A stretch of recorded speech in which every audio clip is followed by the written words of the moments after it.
To our amazing viewers at Cheating Tales Lab, we'd love to hear, which part of the world are you joining us from? Let us know. Now, let's dive into today's story. Chapter 1. The Mask of Humility. Marcus May pushed his cleaning cart through the sterile hallways of Jefferson High School, the squeaking wheels echoing off the lockers. At 45, he appeared to be just another invisible maintenance worker, gray coveralls, worn boots, and calloused hands that suggested a lifetime of manual labor. But appearances, as he'd learned in 20 years of military intelligence, were the most powerful weapons of all. His wife, Kendra Morrison May, had been distant lately, coming home late from her job at the bank with weak excuses about overtime and client meetings. Their 15-year marriage had grown cold, but Marcus had been too focused on his current assignment to investigate. Sometimes the best intelligence officers missed what was happening in their own homes. His daughter Phyllis, 17 and sharp as her father, worked part-time in the school office. She was Marcus's pride, honor roll student, college-bound, everything he'd hoped she could become. When Tom Gentry, the principal and Marcus's father-in-law, had offered her the office job, it seemed like family looking out for family. Marcus had been working as Jefferson High's night janitor for 8 months now, part of a deep-cover operation investigating a teacher trafficking ring that the FBI had been unable to crack. His security firm, Phantom Investigations, specialized in cases that required absolute discretion and unconventional methods. The school board had hired him personally after 3 students had disappeared over 2 years, but only Marcus knew his true identity. Tom Gentry was a different story entirely. At 58, the principal ruled Jefferson High like his personal kingdom. Tall, silver-haired, and commanding, Tom had married Marcus's mother-in-law when Kendra was 12, becoming the only father figure she'd known after her biological father abandoned them. Tom's influence over Kendra had always bothered Marcus, but he'd tolerated it for family harmony. That tolerance was about to end. As Marcus mopped the administrative hallway, he noticed Clay Barker, the 35-year-old English teacher, leaving Tom's office with a smug expression. Clay was everything Marcus pretended not to be: tall, conventionally handsome, with the kind of charm that made parents trust him with their children. He taught advanced placement classes and coached the debate team, giving him access to the school's brightest students. "Working late again, janitor?" Clay's voice carried a condescending edge that made Marcus's jaw tighten. "Maybe you should focus more on actually cleaning instead of lurking around where you don't belong." Marcus looked up from his mop, letting his eyes show just enough confusion to maintain his cover. "Sorry, Mr. Barker. Just trying to do my job." Clay's laugh was cruel. "Your job is to clean up messes, not create them. Maybe you should remember that." The teacher's words carried weight that went beyond simple arrogance. Marcus filed the interaction away, adding it to the growing list of inconsistencies he'd noticed about Clay Barker. The man had expensive tastes for a teacher's salary, designer clothes, a new BMW, and a watch that cost more than most educators made in 3 months. Later that evening, Marcus finished his rounds and headed home to the modest 2-story house he'd bought in Kendra's name. The mortgage was deliberately structured to appear beyond a janitor's means, part of his cover story that he'd inherited a small insurance settlement. In reality, Phantom Investigations generated 7 figures annually, but only 3 people knew Marcus May, and the company's CEO were the same person. Kendra was already in bed when he arrived, claiming a headache. She barely looked at him as he kissed her forehead, her perfume carrying a scent he didn't recognize, something expensive and definitely not what she'd worn that morning. "How was work?" she asked without genuine interest. "Same as always," Marcus replied, studying his wife's face in the dim bedroom light. Kendra was still beautiful at 42, with auburn hair and green eyes that had captured his heart during his final military assignment. But the woman lying before him felt like a stranger. "Tom mentioned Phyllis has been doing excellent work in the office," Kendra continued. "He's thinking about writing her a recommendation letter for college applications." Marcus nodded, but something cold settled in his stomach. Tom Gentry had been acting strangely around Phyllis lately. Too many private meetings, too much individual attention. Combined with his investigation into the trafficking ring, Marcus's protective instincts were screaming warnings. "That's good of him," Marcus said carefully. "Has Phyllis mentioned anything unusual about work?" Kendra's eyes flickered, just for a moment, but Marcus caught it. 20 years of reading enemy agents had taught him to recognize deception. Nothing unusual. Why would you ask that? No reason. Just want to make sure she's comfortable there. Kendra rolled over, ending the conversation. I'm sure she's fine. Tom knows what he's doing. As his wife's breathing settled into sleep, Marcus stared at the ceiling. 3 relationships he'd trusted implicitly, his wife, his father-in-law, and his daughter's safety, were showing cracks. In his line of work, cracks became chasms quickly.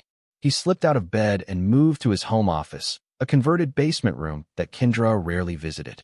Behind a false wall, Marcus accessed his real workspace, multiple monitors, encrypted communication equipment, and files that would make most people question everything they thought they knew about suburban life. A quick check of his surveillance equipment showed 2 missed calls from Danny Rice, his second-in-command at Phantom Investigations. Danny had been Marcus's communications specialist in the military and now served as the public face of their company. The return call was answered immediately. "We've got a problem." Danny's voice was tense. "The surveillance on Jefferson High picked up something tonight. Clay Barker met with 3 men in the parking lot after hours. We couldn't get clear audio, but one of them matched the description of Vincent Torres, known trafficker who's been on our watch list." Marcus felt ice form in his veins. "Send me everything." "And Danny? Start a full background check on Barker. I want to know every detail of his life going back to elementary school." "Already started." "But Marcus, there's something else. The meeting wasn't random. Barker was expecting them. He knew exactly when and where to be." "How long have you been watching him?" 2 weeks. But here's the thing. He's been staying late at school almost every night, always in the same classroom. We think he's using it as a staging area." Marcus closed his eyes, pieces of a horrifying puzzle beginning to align.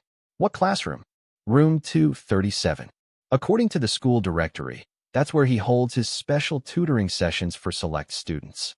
The same classroom where Phyllis had mentioned staying late to help with filing projects. The same classroom Tom Gentry had specifically recommended she assist with. "I want 24-hour surveillance on Barker starting tomorrow," Marcus said, his voice deadly calm. "And get me everything on Tom Gentry, financial records, travel history, communication logs. Everything." "You think the principal's involved?"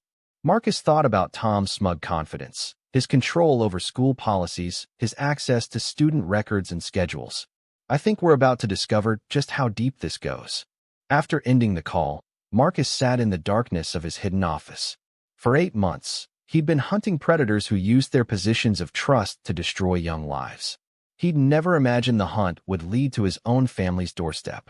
But if Tom Gentry and Clay Barker thought they could use his daughter as a pawn in their sick game, they were about to learn that some janitors cleaned up more than just spilled coffee and broken glass. They were about to meet the real Marcus May. Chapter 2. Cracks in the Foundation. The next morning brought autumn's first real chill to Jefferson High, and Marcus arrived early for his shift. His supervisor, Lewis Ingram, barely looked up from his coffee as Marcus signed in. "You're here early again, May. Getting a little too eager for a minimum wage job, don't you think?" Marcus shrugged, playing his role. "Just want to do good work, Mr. Ingram. Maybe earn a raise someday." Lewis snorted. "Raises are for people with ambition. Janitors like you are lucky to have steady work." If Lewis only knew that Marcus's ambition had led him to uncover corruption rings in 3 countries and accumulate enough wealth to buy the entire school district twice over. But humility was Marcus's greatest weapon. Let them underestimate him while he gathered intelligence. His first stop was room 237, Clay Barker's classroom. Marcus had legitimate reasons to be there. The trash needed emptying and the floors required cleaning. But as he worked, his trained eyes cataloged details that would escape most observers. The room felt wrong. The desks were arranged to create blind spots from the hallway windows. A filing cabinet in the corner had scratches around the lock consistent with frequent opening. Most telling, the air carried a faint chemical scent that didn't belong in an English classroom. Something medicinal, possibly sedative. "You're thorough, I'll give you that." Marcus spun to find Clay Barker watching him from the doorway. The teacher's smile was predatory, his eyes calculating. "Mr. Barker, I didn't hear you come in." "I'm sure you didn't." Clay stepped into the room, closing the door behind him. "You know, Marcus, it is Marcus, right? I've been watching you work. You're very observant for a janitor." The use of his first name was intentional, a power play designed to establish dominance. Marcus kept his expression neutral while his mind raced. How much did Clay suspect? Just trying to do a good job, sir. I'm sure you are. Clay moved closer, his presence deliberately intimidating. Tell me, how's your daughter Phyllis? She's been such a help with my after-school projects. Every instinct Marcus possessed screamed danger. She enjoys helping out. Says you're a good teacher. I try to give special attention to students with potential. Clay's smile grew wider. Phyllis has tremendous potential. I'd hate to see anything interfere with her development. The threat was subtle but clear. Marcus felt rage building in his chest, a cold, controlled fury that had once made him legendary among his military peers. But he forced his voice to remain steady. I'm sure she appreciates the guidance. I'm sure she does. Clay opened the filing cabinet, his back to Marcus. You know, the school board has been discussing budget cuts. Maintenance positions are always the first to go during tough times. I understand, sir. Do you? Clay turned back around, holding a thick folder. Because I'd hate to see hardworking family men lose their jobs over misunderstandings. Marcus noticed the folder's label, Special Students, Confidential. His daughter's name was visible on one of the tabs inside. I don't misunderstand much, Mr. Barker. Something shifted in Clay's expression, a flicker of uncertainty that suggested Marcus's tone had been sharper than intended. But the teacher recovered quickly. Good. Then we understand each other perfectly. Clay moved to his desk, placing the folder in a locked drawer. I'll see you around, Marcus. Give my regards to Phyllis. After Clay left, Marcus continued cleaning while his mind processed the encounter. The teacher knew his identity was questionable, that much was clear. But did he know about phantom investigations? Or did he simply suspect Marcus was more than he appeared? More importantly, the folder suggested Clay was documenting his interactions with specific students, including Phyllis. That level of organization indicated a systematic operation, not random opportunism. Marcus finished the classroom and moved through his regular route, but his attention kept returning to the administrative offices. Tom Gentry's door was closed, but voices carried through the thick wood. Two men speaking in hushed, urgent tones. Can't afford any complications right now. New shipment arrives Thursday. Make sure the girl doesn't. The conversation stopped abruptly as footsteps approached the door. Marcus quickly resumed mopping, his back to the office as Tom emerged with a man he didn't recognize, mid-40s, expensive suit, and the kind of watchful eyes that suggested professional paranoia. Marcus, Tom's voice carried forced cheerfulness. Working hard as always, I see. Yes, sir, Mr. Gentry. The stranger studied Marcus with obvious suspicion. This is your son-in-law? The janitor. Tom's laugh was condescending. That's right. Marcus here keeps our halls spotless. Don't you, Marcus? I do my best, sir. I'm sure you do. The stranger's gaze lingered on Marcus's hands. Hands that, despite months of maintenance work, still showed the calluses and scars of a different life. Tom tells me your daughter works here too. Part-time in the office. She's a good student. I'm sure she is. The man's smile was cold. Tom has excellent judgment about young people. Always has. After the stranger left, Tom lingered in his doorway. Marcus, I hope you're not getting too comfortable here. Budget constraints might force some difficult decisions soon. Another threat, this one from family. Marcus met his father-in-law's gaze directly. I'm grateful for the opportunity, Tom. I hope I can continue serving the school's needs. We'll see. Tom's expression hardened. By the way, I've asked Phyllis to stay late tomorrow night. Special project that requires her particular skills. The words hit Marcus like physical blows. Tomorrow was Thursday, the same day the conversation had mentioned a shipment. His daughter was being positioned for something, and Tom was orchestrating it. I'm sure she'll do whatever you ask. She always does. Good girl, that one. Very cooperative. Marcus forced himself to turn away before his expression revealed the murderous thoughts racing through his mind. As he pushed his cart down the hallway, one thought echoed with crystal clarity. Tomorrow night, the janitor's mask would come off. The rest of his shift passed in mechanical routine, but Marcus's mind was planning. By the time he reached home, he had a preliminary strategy forming, one that would require every skill he'd learned in 2 decades of eliminating threats to innocent people. Kendra was in the kitchen when he arrived, preparing dinner with unusual care. She'd changed from her bank clothes into a dress he'd bought her for their anniversary, the one she claimed was too fancy for everyday wear.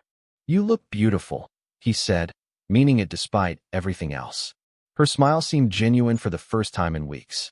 I thought we could have a nice evening together. It's been too long since we really talked. During dinner, Kendra was attentive and engaging, asking about his day and sharing stories from the bank. It felt like the early years of their marriage, when conversation flowed naturally and silences were comfortable rather than tense. But Marcus's trained instincts recognized the performance. Kendra was working too hard, being too perfect, the same way targets acted when they suspected surveillance. "How's Phyllis doing at school?" he asked casually. "Wonderful. Tom says she's his best student assistant ever. So mature and responsible. She mentioned staying late tomorrow for a special project."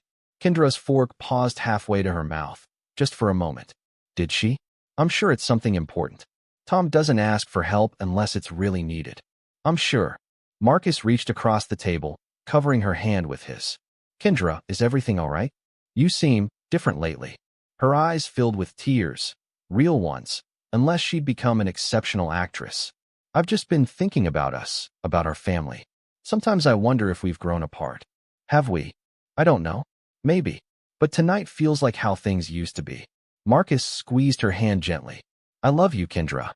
Whatever's happening, whatever problems we're facing, we can work through them." The tears spilled over then, and for a moment, Marcus saw the woman he'd married. Vulnerable, conflicted, caught between loyalties she couldn't reconcile. "I love you too," she whispered.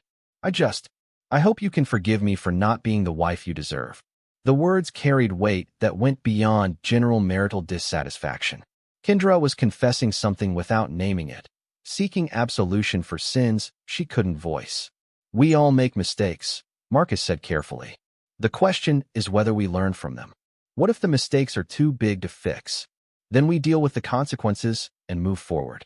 Kendra nodded, wiping her eyes. "I hope you mean that." Later that night, as Kendra slept beside him, Marcus made a series of encrypted calls. By morning, every aspect of Thursday's operation would be in place.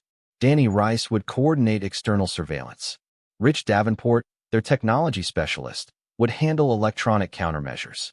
And Marcus himself would be exactly where he needed to be when the trap was sprung. But first, he had one more conversation to arrange. At 2 a.m., Marcus slipped out of the house and drove to an all-night diner 20 miles away. The man waiting in the corner booth looked like a retired accountant, balding, soft around the middle, with thick glasses and forgettable features. Only someone with Marcus's background would recognize Saul McDonald as one of the most dangerous men in the private intelligence community. "This better be important, Marcus. I was enjoying my retirement. I need a favor, Saul. A big one. They always are with you."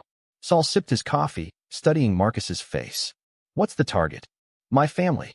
Saul's expression didn't change, but his posture shifted slightly, the way a predator adjusts when prey becomes suddenly interesting. "That's either very personal or very professional." "Both." Marcus slid a thick envelope across the table. "Everything I've gathered so far. I need clean backup tomorrow night, and I need it done in a way that leaves no traces back to phantom investigations." "What kind of backup?" "The permanent kind." Saul opened the envelope, scanning the documents quickly. His eyebrows rose as he processed the information. A trafficking ring using a high school as cover. Your father-in-law as the inside facilitator. And your daughter as the next target. He looked up at Marcus. "This is going to get messy. I'm counting on it. What about your wife? The intel suggests she's compromised." Marcus was quiet for a long moment. Kendra made her choice. Now she'll live with the consequences. Or not live with them. That depends on how deeply she's involved. Saul closed the envelope. "You know this changes everything. Once we move against family, there's no going back. There's already no going back. The question is whether I control what happens next, or whether I let others destroy what's left of my life." "Fair enough." Saul stood, pocketing the envelope. "I'll have a team in position by tomorrow evening. But Marcus, when this is over, you're going to owe me more than money." "I understand." "Do you?" "Because what you're asking me to do will make you a very different man than the one sitting here tonight." Marcus met his old friend's gaze steadily. That man died the moment he learned his family was feeding his daughter to monsters. What's left is just a janitor with very specific cleaning skills. Saul smiled, a cold expression that never reached his eyes. "Then let's see how well you clean up this mess." As Marcus drove home through the empty streets, he felt the last traces of his old life falling away. Tomorrow, the hunt would begin in earnest. And when it was over, the people who'd betrayed his trust would discover that some stains never come out, no matter how hard you scrub. Chapter 3. The Daughter's Dilemma. Thursday morning arrived gray and cold, with the kind of persistent drizzle that made everything look washed out and lifeless. Marcus went through his usual routine, breakfast with Kendra, who seemed nervous and distracted, checking his equipment in the hidden basement office, and arriving at Jefferson High precisely on time. But today, he carried more than cleaning supplies. Concealed within his janitor's cart were surveillance devices that would make the NSA jealous, along with items that weren't legal in any jurisdiction but were nonetheless essential for the evening's work. His first priority was Phyllis. At 17, she was smart enough to sense danger but young enough to trust the adults in her life. Marcus needed to determine exactly what she knew and how much danger she was actually in. He found her in the main office during her free period, filing student records under the supervision of Evelyn Lucas, the vice principal. Phyllis looked up as Marcus entered to empty the waste baskets, her smile automatic and genuine. "Hi, Dad. Early today. Trying to stay ahead of the mess." Marcus worked methodically, listening to the office dynamics. Evelyn was on the phone with someone about Thursday evening arrangements, speaking in careful euphemisms that suggested a very different conversation than her official tone implied. "Phyllis, honey," Evelyn said after ending her call. "Mr. Gentry wants to see you in his office when you're finished with that filing." Marcus noticed his daughter's slight hesitation, barely perceptible, but there. "Did he say what about?" "Just something about tonight's special project. You know how particular he is about the details." After Evelyn left, Marcus moved closer to his daughter. "Phyllis, can we talk privately for a minute?" She looked around the empty office. "What's wrong? You seem tense." "I'm worried about you working late tonight. Has anyone told you exactly what this special project involves?" "Not really. Mr. Gentry just said it was important filing that required absolute discretion. Something about student records that needed to be reorganized before a district audit." The lie was smooth and plausible, exactly the kind of cover story that would appeal to a responsible teenager. Marcus felt his anger toward Tom reaching dangerous levels. "Has Mr. Barker been involved in any of these projects?" Phyllis's expression shifted slightly. "Sometimes. Why are you asking all these questions?" "Because I love you, and something doesn't feel right about tonight." "Dad, you're being paranoid. Mr. Gentry is family, and Mr. Barker is a good teacher. They wouldn't ask me to do anything inappropriate." The trust in her voice was heartbreaking. At 17, Phyllis still believed that titles and family relationships were guarantees of safety. Marcus had seen too much of the world to share that innocence. "I want you to promise me something," he said quietly. "If anything tonight feels wrong, anything at all, you leave immediately and call me. No matter what anyone tells you about being rude or unprofessional." "Dad, you're scaring me." "Good. Being a little scared will keep you safe." Phyllis studied her father's face with the same analytical intelligence she'd inherited from him. "There's something you're not telling me. There's a lot I'm not telling you. But promise me about tonight." "I promise." "But Dad, are we in some kind of trouble?" Marcus kissed her forehead. "Not if I can help it." The rest of the morning passed with Marcus positioning surveillance equipment throughout the school. Micro cameras went into ventilation grates, audio devices attached to the undersides of desks, and tracking beacons found their way into the personal belongings of several faculty members. By noon, he had clear intelligence on the evening's real agenda. The special filing project was scheduled to last until 8 p.m., well after normal school hours. Clay Barker would be present, along with 2 district officials whom Marcus recognized from his surveillance photos as known traffickers. Tom Gentry had arranged for all other staff to be gone by 6 p.m. Marcus's communication device buzzed with an encrypted message from Danny Rice. "External surveillance in position. Saul's team ready. Transport vehicle identified. Black panel van. License plate matches known trafficking network. Estimate 6 to 8 hostiles." The reply was simple. "Understood. Execute on my signal." At 3 p.m., Marcus made a decision that would haunt him for the rest of his life. He called Phyllis's phone with a message that would either save her or destroy their relationship forever. "Phyllis, this is Dad. I need you to listen very carefully and do exactly what I say." Chapter 4. The Web Unravels. The call to Phyllis lasted exactly 90 seconds, but it contained instructions that transformed her from an unknowing victim into an active participant in her own rescue. Marcus had trained enough operatives to recognize potential, and his daughter possessed the same analytical mind that had made him legendary in intelligence circles. "Dad, what you're asking me to do could get people in serious trouble. The people involved are already in serious trouble. The question is whether you're going to be one of them." After ending the call, Marcus received a text message that made his blood run cold. "Having dinner with Tom tonight to discuss the project. Should be educational. Love, K." Kendra wasn't just aware of the operation. She was actively participating. His wife had chosen her side, and it wasn't his. The afternoon dragged with mechanical routine. Marcus cleaned classrooms and emptied trash cans while his mind calculated angles of attack, escape routes, and the precise timing required to dismantle a human trafficking network without leaving any survivors to threaten his family in the future. At 5:30 p.m., as the last legitimate staff members departed, Marcus watched Tom Gentry's office through a concealed camera. His father-in-law was arranging files on his desk, not school documents, but photographs and personal information about students. The selection criteria were chillingly obvious: young, isolated, from troubled families or single-parent homes. Phyllis's file was prominently displayed.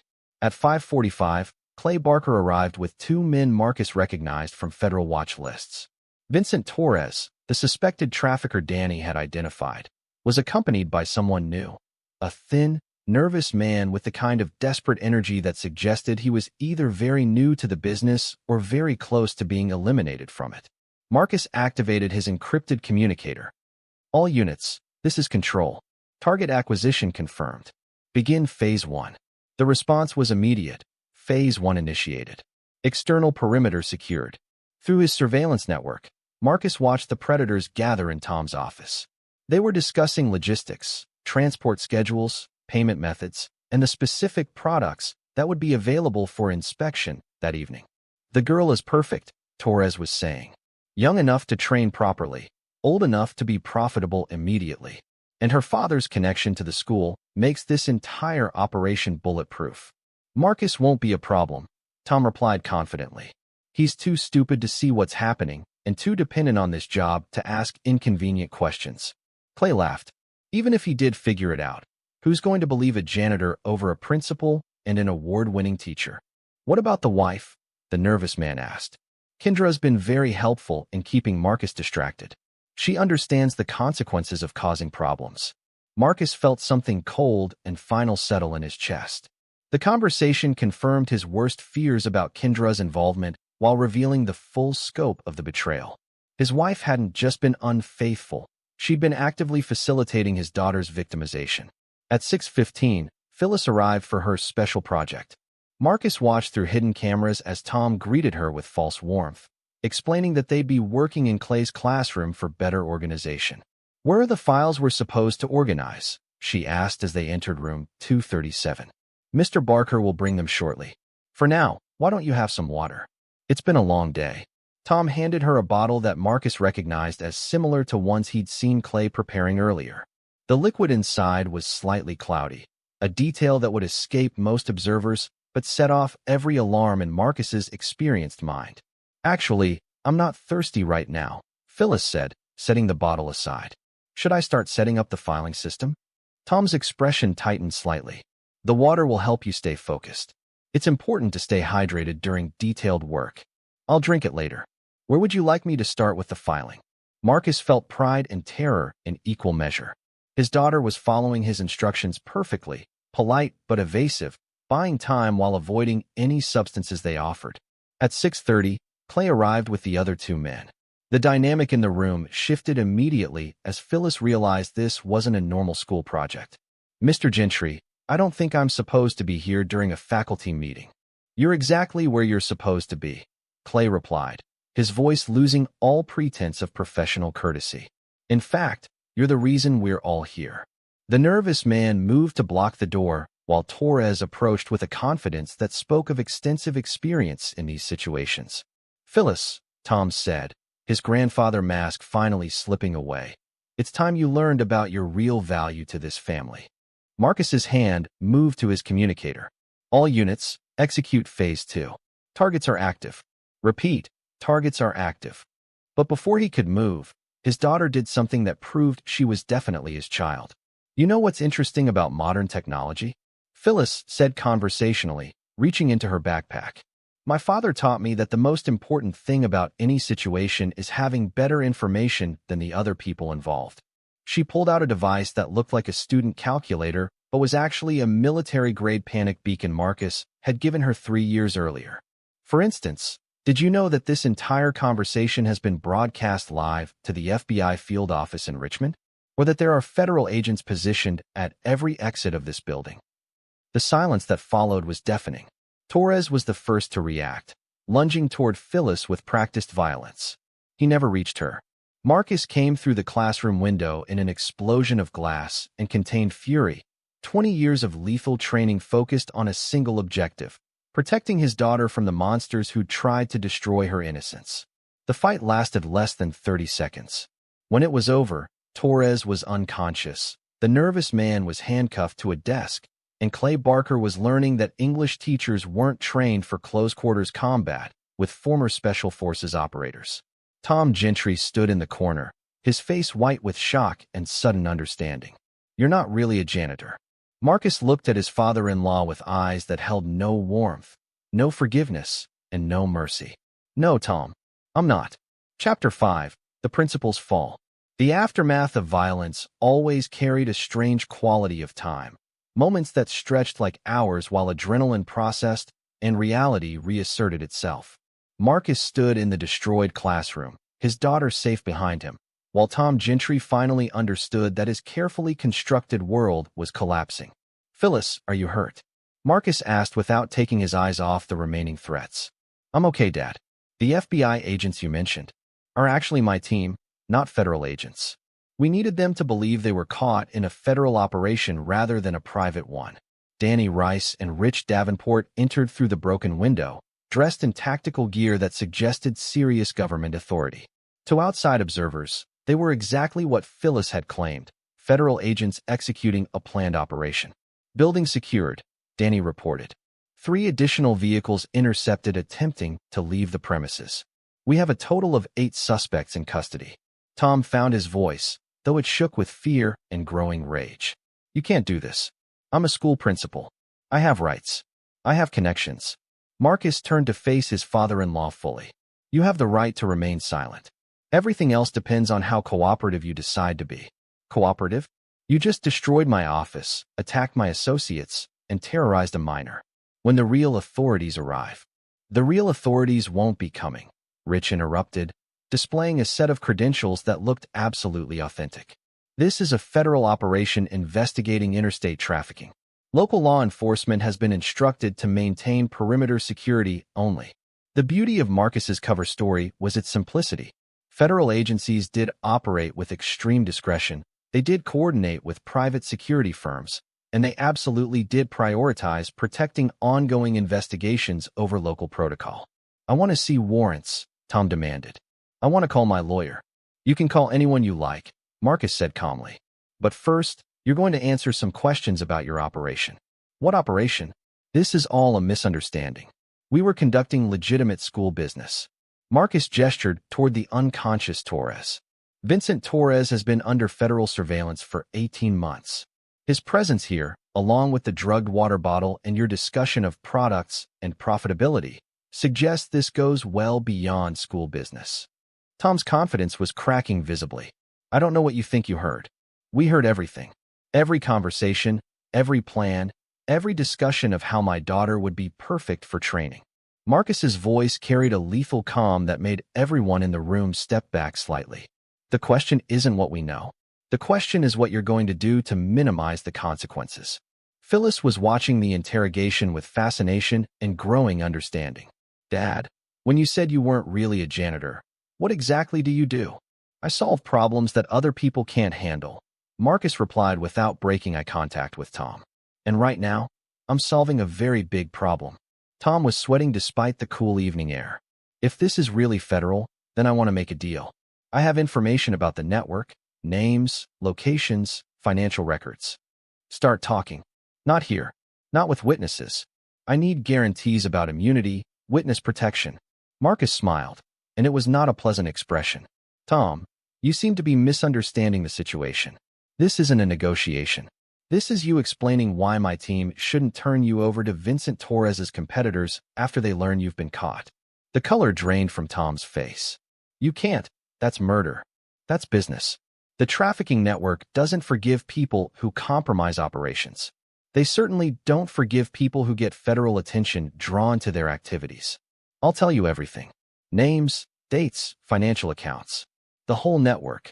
In exchange for what? Protection. A new identity. Enough money to disappear properly. Marcus studied his father-in-law with cold calculation. That depends on how valuable your information proves to be, and how honest you are about your involvement with my family. Your family. Kendra. How long has she been helping you? Tom's silence stretched until Rich made a show of checking his watch. We should probably get moving. Torres's people will be expecting a check-in soon. 6 months, Tom said quickly. Kendra's been helping for 6 months. But she didn't know about the trafficking. She thought it was just other things. What other things? Financial irregularities. Moving money through the school's accounts. She works at First National. She has access to banking systems that made the money laundering easier. Marcus felt another piece of his world crumble. Kendra wasn't just aware of illegal activities. She was an active participant in financial crimes that funded human trafficking. And tonight? What was her role tonight? She was supposed to keep you distracted. Make sure you didn't come to the school or ask questions about Phyllis working late. By having dinner with you. By. Tom hesitated, then seemed to realize that partial truth would be more dangerous than complete honesty. By sleeping with Clay. She's been doing that for 3 months now. He convinced her it was necessary to keep the financial operation secret. The words hit Marcus like physical blows, but his expression never changed. 20 years of intelligence work had taught him to compartmentalize emotional pain until it could be processed safely. Phyllis gasped. Mom's been cheating? Your mother made choices, Marcus said quietly. Bad choices that put you in danger. Danny's radio crackled with an encrypted message that only Marcus would understand. Subject K is en route to the school. ETA 10 minutes. Kendra was coming, probably expecting to find her daughter drugged and helpless, ready for transport to hell. Change of plans, Marcus announced. Tom, you're going to call Kendra and tell her the project is running late, but everything is going according to plan. I won't. Rich moved with casual efficiency, pressing a device against Tom's neck that delivered a precisely calibrated electrical shock. Not enough to cause permanent damage, but more than enough to demonstrate serious intent. You misunderstood, Marcus said as Tom recovered. That wasn't a request. Tom made the call with shaking hands, delivering exactly the message Marcus had dictated. To anyone listening, it would sound like confirmation that Phyllis was secure and the operation was proceeding normally. Excellent. Now we wait for my wife to arrive. Dad, Phyllis said softly. What's going to happen to Mom? Marcus looked at his daughter, brave, intelligent, and still innocent enough to hope that family betrayals could be forgiven and forgotten. That depends entirely on what your mother does when she gets here. But Marcus already knew what Kendra would do. She would arrive expecting to find her daughter defeated and helpless. She would see the destruction and realize the operation had failed. And then she would make the final choice that determined whether she lived through the night or joined the other casualties of her betrayal. Outside, car headlights swept across the parking lot as Kendra Morrison-May drove toward a reckoning she couldn't possibly imagine. Marcus checked his watch and activated his communicator one final time. Saul, this is Control. Execute Phase 3. Target is approaching. Copy that. Phase 3 initiated. The final act was about to begin. Chapter 6. The Wife's Betrayal. Kendra's BMW pulled into the school parking lot at exactly 8:17 p.m., her headlights cutting through the October darkness. Marcus watched through the surveillance system as his wife sat in her car for several minutes, checking her appearance in the rearview mirror and taking deep breaths that suggested she was preparing for something difficult. She was dressed for seduction, the black dress he'd bought her for their anniversary, jewelry that caught the light, perfume that would linger in the air long after she left. Every detail calculated to appeal to Clay Barker's ego and ensure his cooperation in whatever came next. She looks beautiful, Phyllis said quietly, watching the same feed. Your mother has always been beautiful, Marcus replied. That was never the problem. Through his earpiece, Saul's voice was calm and professional. Subject is moving toward the building. She's carrying a small overnight bag and appears to be expecting to stay for an extended period. The bag was interesting. It suggested Kendra believed tonight would be more than a simple distraction, that she was planning to be with Clay long enough to require a change of clothes. Or perhaps she was planning to disappear entirely once the operation was complete. Tom, Marcus said without turning around, when Kendra arrives, you're going to tell her exactly what she expects to hear. The operation succeeded, Phyllis has been secured, and everything is ready for the next phase. And if I refuse? Rich held up a small device that looked like a smartphone, but was actually a remote detonator. Then we find out how well this classroom survives a controlled explosion with you inside it. Tom's face went white. You're bluffing. Federal agents don't. We're not federal agents, Danny said cheerfully.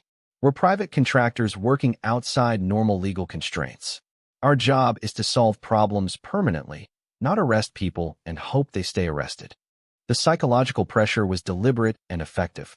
Tom was beginning to understand that his situation was far worse than a federal investigation. He was dealing with people who had no legal limitations on their methods or their goals. Marcus's earpiece crackled again. Subject has entered the building. She's moving directly toward the administrative wing, suggesting familiarity with the layout during after-hours periods. Positions, everyone. Tom, remember, convince her that everything went according to plan. They could hear Kendra's heels clicking on the hallway tiles as she approached.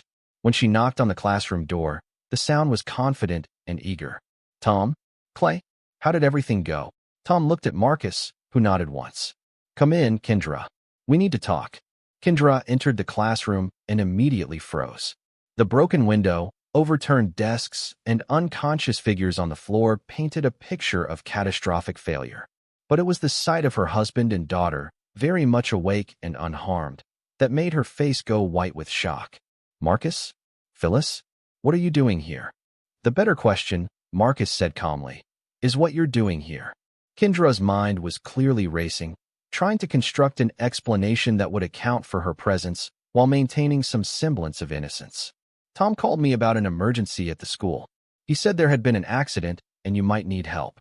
Interesting story, Rich interrupted, consulting a tablet. But according to the phone records we've obtained, Tom called you at 7:30 with an update about the project running late. No mention of accidents or emergencies. Kendra's composure cracked slightly. I don't understand what's happening here. Who are these people? Why is everyone acting like I've done something wrong? Because you have done something wrong, Phyllis said, her voice carrying a pain that cut deeper than anger. You knew what they were planning to do to me, didn't you? Planning to do? Honey, I don't know what anyone's told you, but they told me everything, Mom. About the trafficking, about the money laundering, about you and Mr. Barker. The words hung in the air like poison gas, contaminating everything they touched. Kendra looked around the room desperately, seeking an ally or an escape route that didn't exist. Marcus, whatever you think you know, there's an explanation. There always is, Marcus replied. The question is whether it's true. I love you. I love our family. I would never do anything to hurt Phyllis. But you would drug her and hand her over to human traffickers? What? No. That's insane. I would never. Danny held up a recording device. Would you like to hear your conversation with Clay Barker from 2 nights ago? The one where you discussed the best way to ensure Phyllis would be cooperative during the transition. Kendra's face went from white to gray. You've been spying on me. I've been protecting my daughter from her own mother. The accusation hit like a physical blow. Kendra stumbled backward, her carefully constructed facade finally crumbling completely. You don't understand the pressure I've been under. The threats. The promises. Clay said if I helped with this one operation, we could disappear together. Start fresh somewhere else. With the money you made selling my daughter. It wasn't supposed to happen to Phyllis. The plan was to use other students, troubled kids who wouldn't be missed. But then the opportunity arose, and Clay said it would be perfect cover because no one would suspect family involvement. The confession spilled out like water through a broken dam. Months of guilt, fear, and self-justification poured into the open, revealing the full scope of Kendra's betrayal. How many other students? Marcus asked, his voice deadly quiet. I don't know. 7. 8. I didn't ask for details. Their names. I can't remember. Rich moved toward her with the same casual efficiency he'd shown with Tom, but Marcus held up a hand. Phyllis, please wait in the hallway. Dad, now. His daughter left reluctantly, understanding that what came next wasn't something she should witness. The door closed behind her with the finality of a vault ceiling. Let me explain something to you, Kendra, Marcus said, moving closer to his wife. For 6 months, I've been hunting a trafficking ring that was using this school as a hunting ground. I've documented 8 missing students, tracked financial transactions totaling over $2 million, and identified a network that spans 4 states. Marcus, I'm not finished. For 6 months, I've been working to destroy the people responsible for turning children into commodities. And today I discovered that my own wife, the mother of my child, was not only aware of the operation but actively facilitating it. Kendra was crying now, but the tears looked more like fear than remorse. I didn't have a choice. They threatened to kill you if I didn't cooperate. They threatened to kill me? Clay said the organization had resources, connections, that if I refused to help, they would make both of us disappear. So you decided to sacrifice our daughter instead? I hoped, that when the time came, I could find a way to protect her. But the pressure kept building, and Clay kept pushing, and tonight was supposed to be the end of it. Marcus studied his wife's face, searching for any trace of the woman he'd married 15 years ago. But all he saw was a stranger who'd chosen convenience over family, self-preservation over her own child's safety. Do you love him? The question seemed to surprise her. Who? Clay. Yes. I thought I did. He made me feel important, valuable, like I was more than just a banker's wife married to a janitor. Except I'm not a janitor. I know that now, but I didn't know then, and Clay offered me a life that seemed bigger, more exciting, more profitable. Yes. The admission was barely a whisper. More profitable. Marcus turned away from her, speaking to the room in general. Tom, you mentioned wanting to make a deal. I'm prepared to offer one. What kind of deal? Complete testimony against the network. Names, locations, financial records, communication logs. Everything you know about every aspect of the operation. In exchange for a quick death instead of being turned over to Torres's competitors. The words were spoken so calmly that it took several seconds for their meaning to register. When it did, Tom began backing toward the corner of the room. You can't be serious. This is America. You can't just execute people. I can't, Marcus agreed. But my associates can. And will. Kendra, Tom said desperately. Tell him he's making a mistake. Tell him we can all work together to fix this. But Kendra was staring at her husband with growing horror and understanding. Marcus, what exactly do you do for a living? I eliminate threats to innocent people. Usually foreign threats, but occasionally domestic ones. You're an assassin. I'm a problem solver. And right now, you're all very big problems. Saul's voice crackled through Marcus's earpiece. External perimeter reports 3 vehicles approaching from the north. Unknown if they're law enforcement or hostile. Copy that. Prepare for extraction. Marcus looked at his wife one final time. Kendra, I'm going to give you a choice that's more generous than you gave our daughter.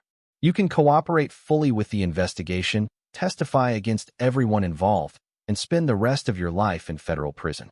Or you can maintain your loyalty to Clay and the network, and spend the rest of your life, all 30 minutes of it, wishing you'd made a different choice. Those aren't real choices. They're the only choices you have left. Outside, the sound of approaching vehicles grew louder. Whatever happened next would determine not just the fate of the trafficking network, but the future of what remained of Marcus's family. Tom was running out for everyone. Chapter 7. The Network's Response. The 3 vehicles approaching Jefferson High weren't law enforcement. Marcus confirmed that through his surveillance network as 6 heavily armed men deployed from the SUVs with military precision. These were Torres's associates, responding to his missed check-in with lethal intent. Danny, get Phyllis to the safe room in the basement. Now. Already moving, Danny replied, escorting Marcus's daughter through a hidden access panel that led to the school's old bomb shelter, a Cold War relic that Marcus had converted into a hardened position months ago. Saul, status report. 6 hostiles, professional-grade equipment, moving to surround the building. They're not here to negotiate. Marcus turned to his wife and father-in-law. both of whom had heard enough to understand their situation had just become infinitely worse. "Congratulations," he said coldly. "Your friends have arrived to clean up loose ends. Unfortunately for them, they don't know they're walking into a trap." Tom was hyperventilating. "They'll kill us all. These aren't people you negotiate with." "You're right," Marcus agreed. "They're people you eliminate." Rich was already moving, distributing weapons from the concealed arsenal Marcus had positioned throughout the school. Danny returned from securing Phyllis, carrying enough firepower to level a city block. "What about us?" Kendra asked, her voice barely steady. Marcus handed her a pistol. "If you want to live through the next hour, you'll do exactly what I tell you." "I don't know how to use this." "Then you'd better learn quickly." Through the surveillance system, Marcus watched the attackers position themselves at strategic entry points. They moved with the confidence of men who'd done this many times before, eliminated witnesses, destroyed evidence, and disappeared without leaving traces. Tonight would be different. "Tom, how many people in the network know about this location?" "I don't know." Clay handled most of the operational details. Marcus looked at Clay Barker, who was conscious but zip-tied to a desk chair. The English teacher's face was swollen from their earlier encounter, but his eyes were alert and calculating. "Feel like answering some questions, Clay?" "Go to hell." Rich approached with a device that looked like a medical scanner, but was actually a military-grade interrogation tool. "This can be easy or difficult. Your choice. You can't torture me. This is still America." "America ended for you the moment you decided to sell children," Marcus replied. "Now you're in my world, where different rules apply." The first explosion came from the north entrance, a breaching charge designed to create maximum shock and confusion. But Marcus had expected it, and his team was already in position. The firefight that followed was brief and one-sided. Torres's men were professionals, but they were fighting on Marcus's chosen ground against opponents who had spent decades perfecting the art of elimination. Within 10 minutes, it was over. 6 attackers had entered the building. None would be leaving. "Building secure," Saul reported through the radio. "No casualties on our side." Marcus turned back to Clay Barker, who was now looking significantly less confident. "As I was saying, you're going to answer some questions, starting with how many people know about tonight's operation." "The local cell was 12 people total," Clay said quickly. "Torres, the 2 guys with him, Tom, myself, Kendra, and 6 others who handle transport and logistics." "Names and locations." "I want immunity. Full federal protection. You want to stay alive for the next 5 minutes." "Names and locations." Clay provided a list that Danny recorded and immediately transmitted to other Phantom investigation teams positioned throughout the region.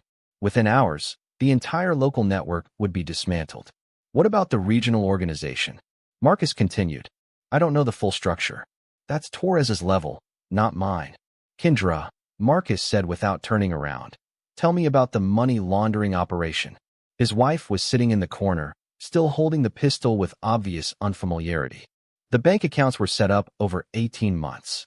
Clay provided fake documentation for the shell companies, and I facilitated the transfers." "How much money? Total?" "Maybe $15 million. Most of it went to accounts in the Cayman Islands and Switzerland." "Account numbers?" "I have them memorized." Clay insisted on that for security. Marcus smiled grimly. "Excellent. Rich, start tracing those accounts. I want every dollar frozen or redirected to law enforcement victim assistance funds." "Already on it," Rich replied, his fingers flying across a specialized keyboard. "Swiss accounts are locked. Cayman accounts are interesting. They're connected to a much larger operation." "How much larger?" "Conservative estimate? We're looking at a $50 million operation spanning at least 8 states. This school was just one collection point in a massive network." The scope of the discovery was staggering.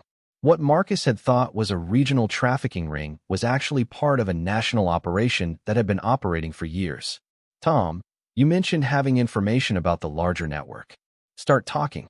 "The regional coordinator is someone called Vincent's boss. I never met him, but his name is Sergio Sheridan.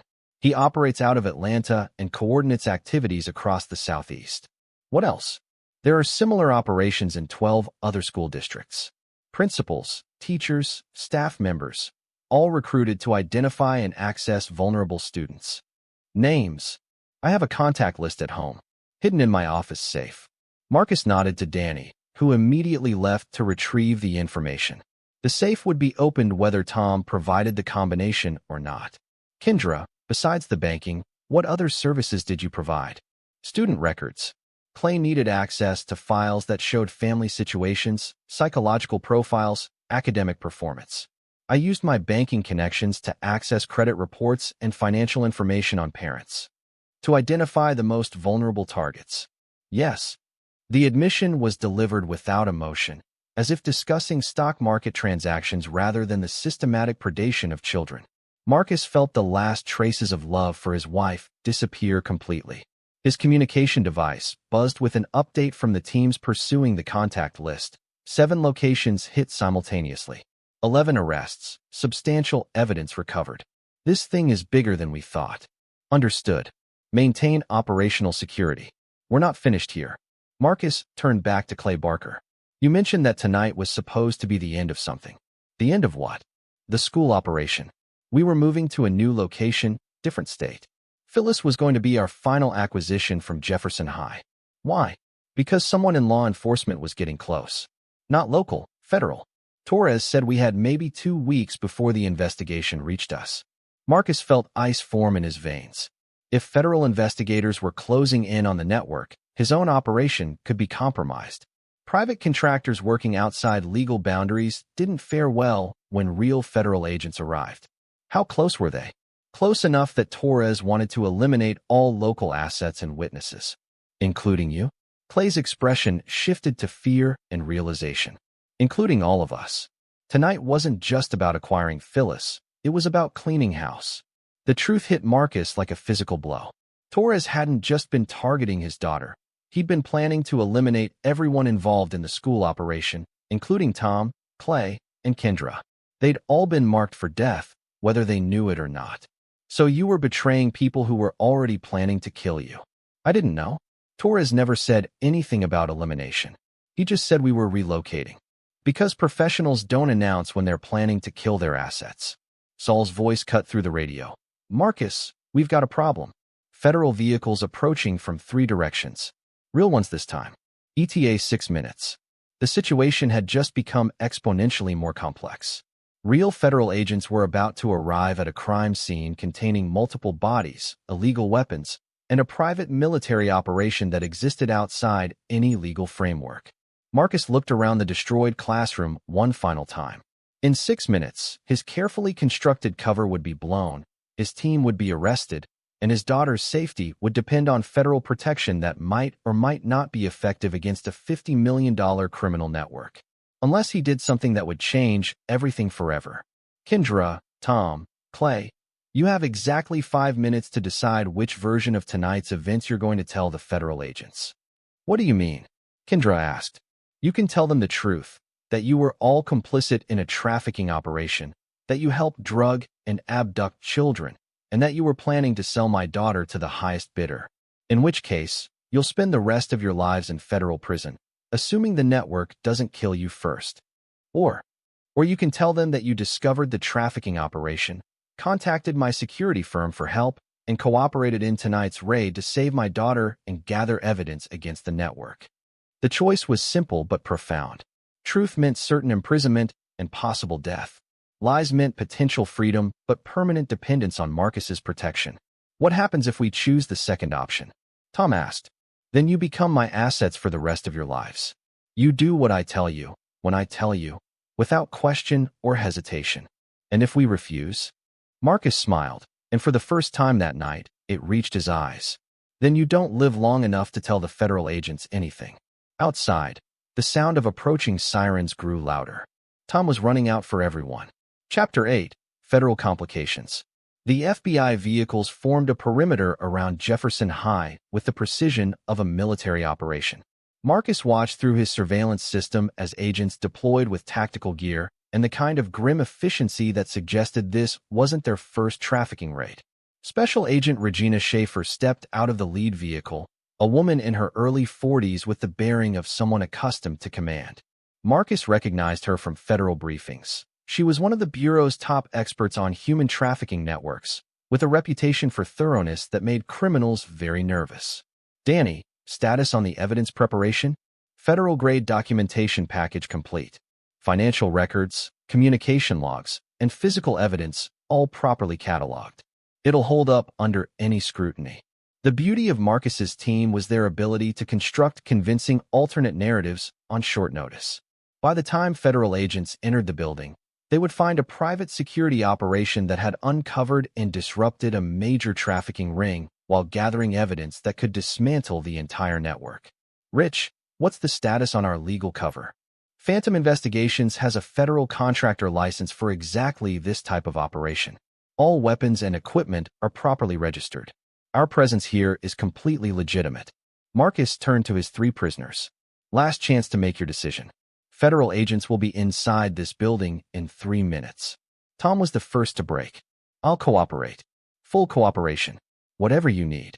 Clay hesitated longer, his teacher's analytical mind working through the implications. If I agree to this, what guarantees do I have? None, Marcus replied bluntly. But if you don't agree, your guarantee is a bullet in the back of the head before the agents reach this room. I'll cooperate. Kendra was staring at her husband with something approaching awe. You planned this entire thing, didn't you? The job at the school, the investigation, even tonight's operation. I planned to protect my daughter and destroy the people threatening her. Everything else was improvisation. And us? Were we always part of your plan? Marcus met her eyes directly. You stopped being part of any plan the moment you chose to help them drug our child. The words hit Kendra like physical blows, but she nodded with grim understanding. I'll do whatever you want. But Marcus, is there any chance, any possibility, that we could? No. The finality in his voice ended the conversation permanently. Whatever Marcus and Kendra had shared for 15 years was dead, killed by her choices and buried under the weight of tonight's revelations. Footsteps in the hallway announced the federal agent's arrival. Marcus quickly reviewed the cover story one final time. Phantom Investigations had been hired by concerned parents to investigate suspicious activities at Jefferson High. The investigation had uncovered a trafficking ring using the school as a hunting ground. Tonight's operation was a coordinated effort to rescue Phyllis while gathering evidence against the network. Federal agents. Identify yourselves. Marcus May, Phantom Investigations. We're the contractors who called this in. Special Agent Schaefer entered the classroom with her weapon drawn but not aimed, taking in the scene with professional assessment. Her eyes cataloged the broken window, overturned furniture, unconscious figures, and the 3 very nervous civilians sitting under guard. Mr. May, I need to see identification and your federal contractor credentials. Marcus provided both, along with a briefing document that Danny had prepared. Agent Schaefer, we've been investigating this network for 8 months. Tonight was our opportunity to gather evidence and prevent the abduction of my daughter. Your daughter was the target? Phyllis May, 17 years old. She was scheduled to be drugged and transported tonight as part of a trafficking operation run by school personnel. Schaefer studied the briefing document while her team secured the scene. This is quite an operation you've uncovered. How many suspects do we have? Immediate suspects include Principal Tom Gentry, Teacher Clay Barker, and approximately 6 additional network members. We've also identified financial crimes involving First National Bank. And the woman in the corner? Marcus felt something cold and final settle in his chest. Kendra Morrison May, my wife. She was unknowingly drawn into the financial aspects of the operation through her position at the bank. The lie came easily, part of the cover story they'd agreed upon. Kendra's eyes filled with tears, whether from gratitude or grief. Marcus couldn't tell. I'll need full statements from everyone involved, Schaefer said. But first, where's your daughter? Secure location within the building. I'll retrieve her. Marcus left the classroom and made his way to the basement shelter where Phyllis waited with one of Danny's operatives. His daughter looked up as he entered, her face showing the strain of the evening's events. Is it over? She asked. The immediate danger is over. But Phyllis, what happens next is going to change everything about our lives. What do you mean? The federal agents are here. They're going to want statements from everyone involved. You need to understand that some of what we tell them won't be completely true. You want me to lie to the FBI? I want you to survive. And survival sometimes requires telling stories that protect the people you love. Phyllis studied her father's face with the same analytical intelligence that had helped her survive the evening. What's the story? Your mother was tricked into helping with financial crimes. She didn't know about the trafficking, and she tried to protect you when she discovered the truth. But that's not what happened. No, but it's what needs to have happened if your mother is going to avoid spending the rest of her life in federal prison. Even after what she did. Even after what she did. Phyllis was quiet for a long moment. Why are you protecting her? I'm not protecting her. I'm protecting you from having to live with the knowledge that your mother helped plan your abduction. The distinction was subtle but important. Marcus wasn't forgiving Kendra's betrayal. He was managing its consequences to minimize the damage to his daughter's future. What about our family? What about you and Mom? There is no more you and Mom. Tonight ended that permanently. But if she cooperates with the cover story, then she lives long enough to disappear into federal protection, and you never have to see her again. Phyllis nodded slowly. And if she doesn't cooperate, then she doesn't live long enough for it to matter. They returned to the main building together, father and daughter walking side by side through hallways that would never feel safe again. Agent Schaefer was waiting with questions that would determine everyone's fate. The next few hours would test every skill Marcus had learned in 20 years of creating believable cover stories. But for the first time all evening, he felt confident about the outcome. The federal investigation would uncover a massive trafficking network. Dozens of arrests would be made, and millions of dollars in illegal assets would be seized. Clay Barker and Tom Gentry would spend decades in federal prison. The missing students would be found and returned to their families. And Marcus May would officially become a hero, a private investigator who'd risked everything to save his daughter and expose a nationwide criminal conspiracy. The truth was more complicated, but the truth had never been particularly useful in Marcus's line of work. What mattered was results. And tonight's results would protect his daughter while ensuring that everyone who'd threatened her would spend the rest of their lives paying for their mistakes. Justice, Marcus had learned long ago, was just another word for consequences delivered by people with the skills and resources to ensure those consequences were permanent. Chapter 9, New Beginnings. 6 months after the Jefferson High raid, Marcus stood in the conference room of Phantom Investigations' new headquarters, watching CNN's coverage of the final convictions in what the media had dubbed the school network scandal. 47 defendants across 8 states had been sentenced to a combined total of over 800 years in federal prison. Clay Barker had received life without parole. Tom Gentry had died in federal custody, officially from a heart attack, though Marcus knew the truth was more complex. Some debts could only be paid in blood. The Phantom Investigations team continues to receive commendations from federal law enforcement, the news anchor was saying. Their work has resulted in the rescue of over 60 missing children and the complete dismantling of one of the largest trafficking networks in American history. Marcus turned off the television and returned to his desk, where Danny Rice was waiting with the monthly operational report. Interesting case from Atlanta, Danny said, sliding a file across the desk. Missing persons case that has some familiar patterns.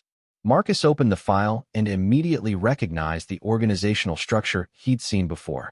Sergio Sheridan? That's our assessment. Looks like he's rebuilt operations using a different model, corporate recruiting instead of schools. Personnel? I've got a team standing by. Rich is already working on the financial tracking, and Saul's contacts in Atlanta can provide local support. Marcus nodded, already planning the operation. Destroying the Jefferson High network had been personal. But the work continued because there were always more predators, more victims, and more people who thought they could operate beyond the reach of justice. What's the timeline? 2 weeks to establish cover identities. The target company is hiring for several positions that would give us inside access. Do it. After Danny left, Marcus returned to the one part of his new life that remained complicated. On his desk was a letter from Kendra, forwarded through federal witness protection. She was living somewhere in the Pacific Northwest under a new identity, working as a bank teller in a small town where no one knew her history. The letter was the 15th she'd sent. Like the others, it contained apologies, explanations, and requests for forgiveness that Marcus would never grant. He dropped it in the shredder without reading beyond the first paragraph. Some betrayals created wounds that never healed. Better to amputate cleanly than to let infection spread. His phone buzzed with a text from Phyllis. Dad, got accepted to Georgetown. Full scholarship to study international relations. Want to follow in your footsteps? Marcus smiled, the first genuine expression of happiness he'd felt in months. His daughter had not only survived her mother's betrayal, but had emerged stronger and more determined. The FBI's interview process had revealed her to be exceptionally gifted at intelligence analysis, and Agent Schaefer had personally recommended her for accelerated college programs. He texted back, "Proud of you. Dinner tonight to celebrate." "Absolutely. But I choose the restaurant this time. No more diners that serve questionable coffee." At 18, Phyllis had developed her father's operational instincts and her own strong sense of justice. She knew exactly what Marcus did for a living now, the real version, not the cover stories, and had expressed interest in joining Phantom Investigations after college. The idea both terrified and thrilled him. Training the next generation of operators meant passing on skills that could save lives or destroy them, depending on how they were used. But if anyone could handle that responsibility, it was his daughter. That evening, over dinner at the expensive restaurant Phyllis had chosen, they discussed her college plans and future career options. She was excited about studying international relations, but equally interested in the operational aspects of intelligence work. "Dad, can I ask you something personal?" "Of course. Do you ever regret what happened to Mom?" Marcus considered the question carefully. "I regret that she made choices that put you in danger. I regret that our family was destroyed by her betrayal. But I don't regret the consequences she faced, even though she's alive and trying to make amends." "Phyllis, your mother helped plan your abduction and sale to human traffickers. Some actions can't be forgiven, even by family." "I know. I just wonder sometimes if there might have been another way." "There might have been, but that would have required your mother to make different choices, and she didn't." Phyllis nodded, understanding the finality in his voice. "What about you? Are you happy with the way things turned out?" Marcus looked at his daughter, intelligent, strong, and determined to make the world safer for other people. "I'm happy that you're alive and safe. Everything else is just details. Even the fact that you're now running one of the most successful private intelligence firms in the country. Even that." They finished dinner in comfortable silence, both understanding that some conversations marked the end of one chapter and the beginning of another. Phyllis was no longer the innocent teenager who'd trusted her teachers and step-grandfather. Marcus was no longer the undercover operative pretending to be something he wasn't. They were father and daughter, partners in a mission that extended far beyond their personal trauma. The work would continue because it had to continue. Somewhere, other children were being targeted by other networks. Other families were being torn apart by betrayal and predation. And when those cases reached the attention of Phantom Investigations, Marcus and his team would be ready. As they left the restaurant, Phyllis asked one final question. "Dad, do you think Mom ever really loved us?" Marcus stopped walking and looked at his daughter directly. "I think your mother loved the idea of us. But when that came into conflict with what she wanted for herself, she chose herself. And you? Do you think you'll ever trust anyone that way again?" "I trust you. And I trust my team. That's enough." They walked to their car in the cool spring evening, both understanding that they'd crossed a threshold they could never uncross. The past was gone, buried under the weight of choices that couldn't be undone. The future was theirs to build, one operation at a time. Marcus's phone buzzed with an encrypted message from Danny. "Atlanta case just got more interesting. The target company has contracts with 12 school districts. Looks like Sheridan's using corporate training programs to access children." He showed the message to Phyllis, who read it with the same cold fury that Marcus felt building in his chest. "When do we leave for Atlanta?" she asked. I'm 18 now. I can make my own decisions about how to spend my summer vacation." Marcus studied his daughter's face and saw his own determination reflected back at him. She was ready to begin her real education, not in college classrooms, but in the field where predators learned that some people fought back with lethal efficiency. 2 weeks, he said finally. "But you follow orders without question, and you remember that this isn't a game." "Understood." As they drove home through the quiet suburban streets, Marcus felt something he hadn't experienced in months. Peace. Not the peace of resolved trauma, but the peace of knowing exactly what came next. The hunt would continue. Justice would be served. And the people who thought they could harm innocent children would discover that some mistakes were permanent. In his rearview mirror, Marcus could see the lights of the city where he'd built his new life from the ashes of his old one. Ahead lay the darkness of the highway, leading toward whatever battles waited in Atlanta and beyond. He was Marcus May, protector of the innocent, destroyer of predators, and father to a daughter who would carry on the work when he was gone. Some janitors cleaned up spills and emptied trash cans. Others cleaned up the kind of messes that left permanent stains on the world. Marcus preferred the second kind of cleaning. It paid better, and the results lasted longer. Most importantly, it kept his daughter safe. And in the end, that was all that mattered. This is where our story comes to an end. Share your thoughts in the comments section. Thanks for your time. If you enjoy this story, please subscribe to this channel. Click on the video you see on the screen, and I will see you there.